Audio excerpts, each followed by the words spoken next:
Yeah, good to see everybody today. Just want to start by saying again how much I appreciate our fans and the environment they created Saturday. I know it was a challenge with the adjustment of game time and the heat, but was really appreciative of them being here. And I thought we played well Saturday. Tape looked as good as I thought it was going to. So there's a lot of positives there. A lot of guys played. There's things to correct, which is always good too. So we worked on that yesterday, and now we're on to South Carolina. I appreciate our fans' response selling out this game. I believe it's our 16th in a row. There was one previous, I think, since 2016. So that's a heck of a deal for our fan base, and just appreciate their commitment to us in creating an environment for Field that can be very intimidating. South Carolina is a very good football team. They have a lot of momentum right now in their program. From last year to now, with the way they ended that season. Their quarterback is an excellent player, all SEC preseason, a Heisman front runner, an absolutely great player, as we know firsthand with the way he played against us last year. Got really good players in the offensive positions. I think Nick Harbor, again, played excellent against us last year. Is a dynamic return player, has elite speed and size, has grown as a wideout. Got really good lines of scrimmage, All-American at the tackle position, from last year. And then the running back, 7th year playing college football, is a really explosive player, really good player, changes their scheme offensively. So got our hands full there. Defensively, I think Clayton White does an unbelievable job. They lost some guys last year, but when you watch the tape, you don't really notice it. I think they've replaced them, not only with good players, but they wear a lot of the same numbers, which is a little bit of a challenge. But obviously they're led by Dylan Stewart, the All-American defensive end, who is as good a defensive end as there is in this league. Elite combination of speed, power, physicality, really plays at a high level. I think their other defensive end, Brian Thomas Jr., is a very physical player, does a really good job. They've replaced their 2 interior guys, which I thought last year was as strong as it was in the SEC, and these guys are really good. Obviously, Jay Johnson was the defensive player of the week nationally. I think week 1, he's an excellent player. They've got several guys coming back off of injury at secondary, so they appear to be getting healthy. So really difficult scheme in the way they play on defense. And then obviously special teams, Coach Beamer does an excellent job there. They always create an advantage. The return units are elite. Their punt returner has 3 touchdowns in 3 games, more than the SEC combined. And they always try to create an advantage in that phase, whether it's through fake punts, fake field goals, most recently, return opportunities. They had a big reverse against us last year that led to their drive to win the game. So it's a really big challenge in all 3 phases. Going to be a really big challenge for our team. So with that, I'll open up for questions. Eli? Hey, Coach, with the quarterback situation, seems like as of right now, some uncertainty around Lenore Sellers. Just how are you prepping for what you might or might not see at quarterback for them? I anticipate Lenore's to play. Come over here, Gabe. Along those lines, Eli, I think last year was the first year of the injury report or the availability reports. What is it, an availability report or an injury report? I don't, based on it's last called week? availability. Yeah. What I'm asking is that working, and are those a thing you guys pay attention to during the weeks? I'm not gonna step into Lane's business here, so I'm not going in there. Not specifically him, just in general. Yeah, it's not really for us. It wasn't created for the coaches. It was created for transparency because of other industries that are tied to college football. And so I would say you'd have to ask those guys. Regarding the quarterback situation, Luke Doty's played a quarterback, another guy that's played a lot of college football. We've played against him before. I remember recruiting Luke. Luke out of Myrtle Beach High School when I was at NC State. Really good player, but I don't think their scheme's going to change any.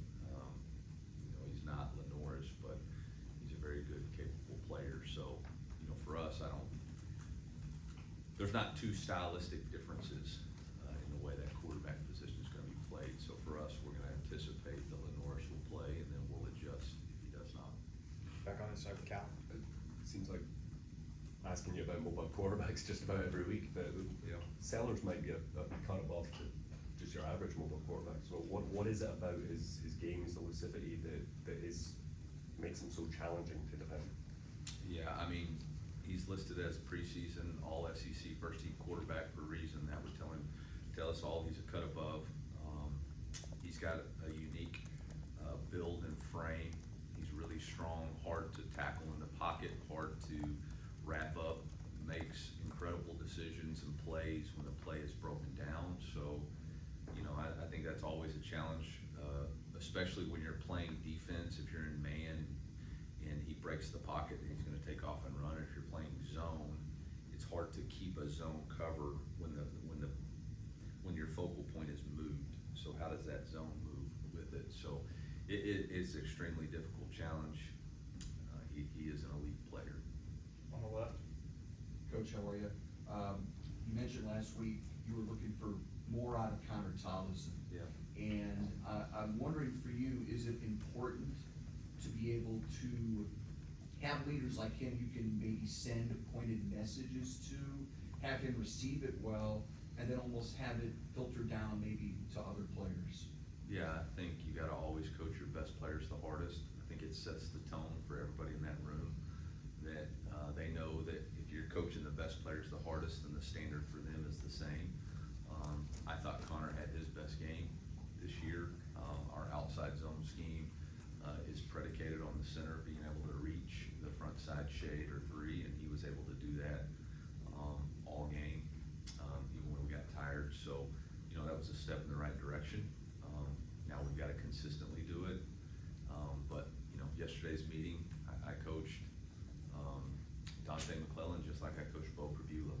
You know, there's mistakes on tape, you call it out, and there's no favorites, and there's no babying around the issues. And that's the brotherhood we live in. Back here on the right.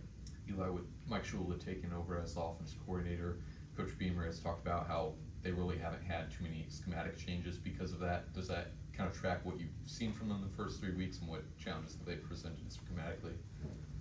Yeah, you know, obviously Coach Shula was there with him last year as an offensive analyst, and you know, him and Coach Loggins, you know, co-created the plans each week, and so there's a lot of carryover.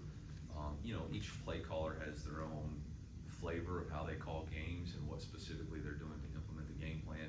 There is some subtle differences in the run scheme. There's more quarterback-driven run, +1 runs, I would say, than there was probably last year. I think there's more drop-back concepts, and maybe that's just year 2 growth with Lenoris and something that he's more comfortable with.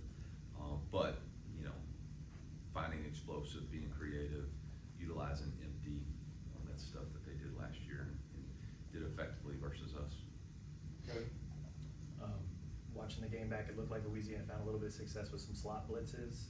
Just when you were watching film, what did you see that they did well, and what's maybe the coaching point for Bo to counter that? Yeah, they got, there was 3 real times they had pressure.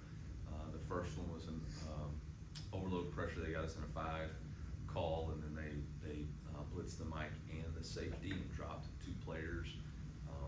You know, really, we're kind of in a tough spot. They brought what would appear to be 7, and we only had 6. You know, for us, we're gonna have to, we always wanna be stronger up the middle.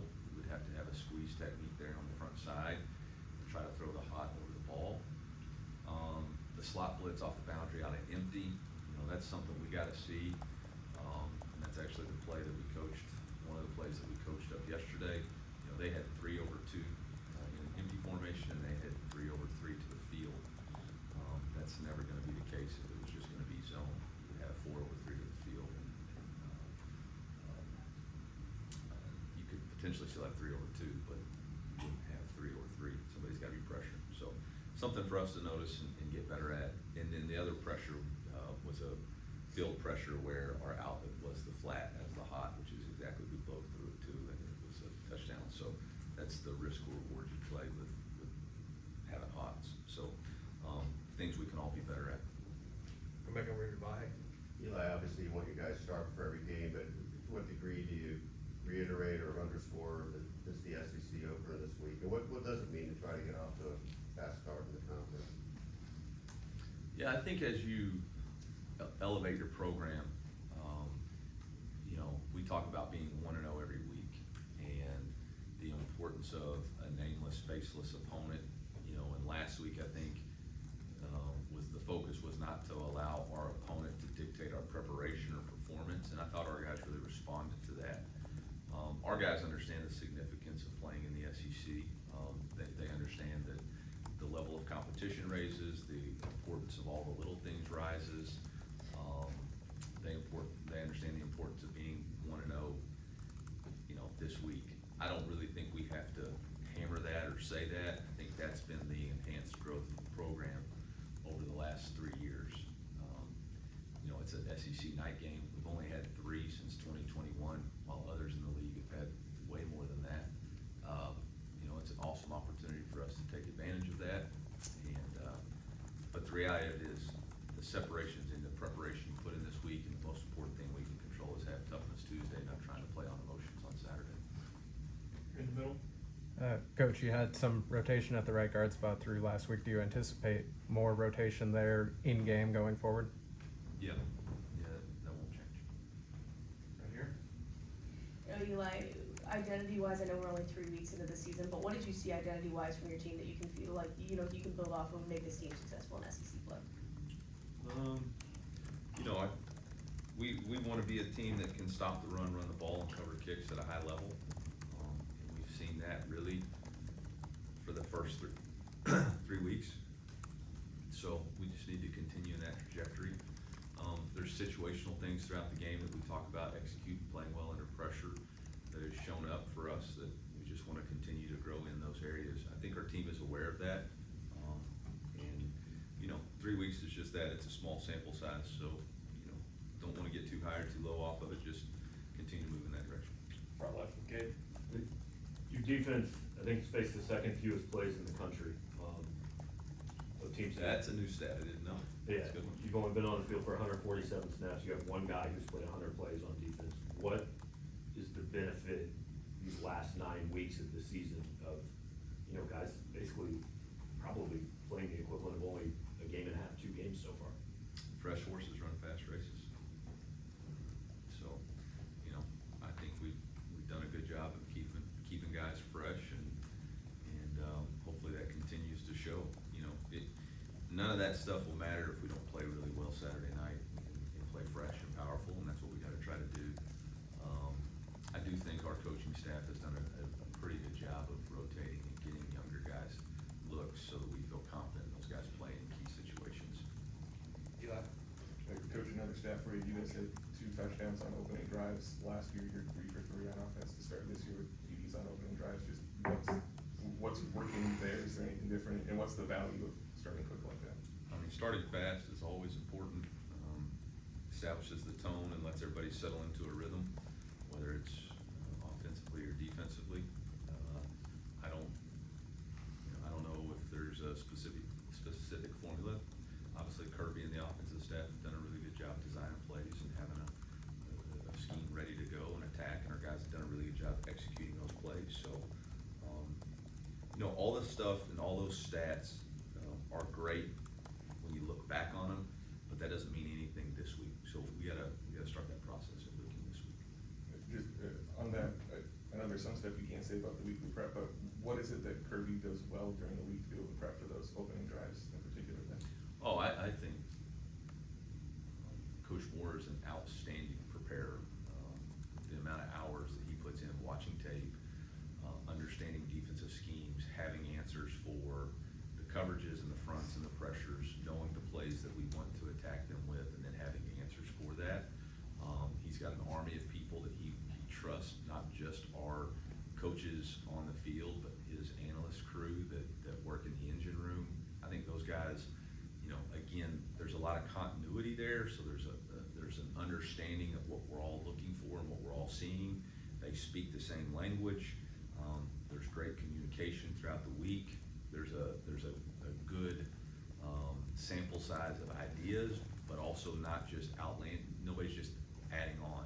They kind of understand what is Kirby looking for, you know, what do our players do well, and this could fit. And then I think the biggest thing is low ego, high output. If he doesn't like it, he doesn't like it. And we're all good with that. We all understand it's, at the end of the day, he's the one calling the plays, and so he's done a really good job. Good.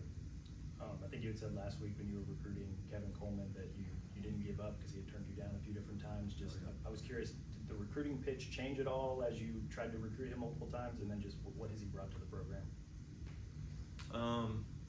Yeah, I mean, obviously the recruiting pitch changed quite a bit this time. But I think the biggest thing he's brought to us is maturity into that room. I think, you know, losing Theo and Luther last year, you lost a lot of production and maturity, and being able to add Kevin, who's a dynamic playmaker, but also a guy who has brought that room together, you know, on and off the field. I think they do a really good job spending time together. And he's got a drive to prove himself at this level, you know, with this team for his state, which has been fun to watch. Right there. Coach, the front seven's been in the backfield a lot through these first 3 games, one of them being Josiah Trotter. What have you seen out of him through this opening part of the season that you've really liked? Yeah, physical downhill player who does a great job preparing throughout the week so that he can play fast. Stay there. Coach Dylan Stewart's among the best defensive players you're going to face all year. What type of challenges does he present, and how do you go about attacking him and attacking their defense? Yeah, Dylan creates a tremendous amount of pressure on you because of his ability to play the run. You know, most people in these kind of situations would say they want to play a read game with him, but he does an unbelievable job on his mesh charge. He's vertical, plays hard at the quarterback, does a really good job of getting around blocks, can sustain and hold the C gap when he's against a tight end. Obviously is really difficult to handle one-on-one. So, you know, it's a challenge. You know, I bet Clayton would love for us to tell you exactly how we're going to play this game, but we're not going to. So, you know, I think that's the cat and mouse game, schematically. But there's also a measure of just, you got to play the game. You know, there's certain things that we do that we got to be able to do. It doesn't matter if it's whoever's over there, we got to be able to execute it, you know, if we're going to be the team that we want to be. So there'll be a little bit of, this is what we got to do to neutralize or attempt to neutralize him. He's going to make plays. You know, he's going to make tackles. He's going to run you down from the backside. He's going to defeat a block on the front side and make a play. You just got to try to minimize the impact he has overall. Finish up in the back. Coach, I wanted to ask about Ahmad Hardy and what kind of growth you've seen from him in the last 3 weeks. Yeah, really just proud of Ahmad, you know, really from when we went to Harmon's, Jamaica, and got a chance to spend more time with him and see his work ethic and kind of who he is with his personality, and then obviously the TikToks or whatever, him riding a horse, and then just his connection with our team has been really cool to watch. You know, the first couple of carries, I'll be honest, week 1, I was like, oof, I haven't seen this player before, because that wasn't kind of how he was all camp and what we saw on tape. And then I think once he just settled into playing football and not really worrying about all the other stuff and just running the way he's built, God's given him the ability to run, he's really been special. His ability to break tackles, it reminds me very much of Cody and at times Tyler Beatty. But he's got an explosiveness to him that's more similar to Tyler. So, you know, it's really been remarkable. You know, I can't say enough about the job that Coach Luper's done. Obviously, when you have Tyler Beatty, who's rushed for 257 versus Vandy, you had Cody Schrader, who had 300 something all-purpose yards versus Tennessee, and then you got Ahmad Hardy rush for 250. That's three pretty special performances out of running backs that he's coached. So, and that's not to take anything away from other guys that we've had. You know, Larry Roundtree was pretty sporty, and Nate Noel and Marcus had some really good stuff for us last year. So, but we're really pleased with where he's at, and we're going to need his best this week. You know, they got a really, really good defense. They're really stingy against the run. They got two great linebackers, two interior players that muddy it up with their movements. And he's gonna have to be his own blocker at times.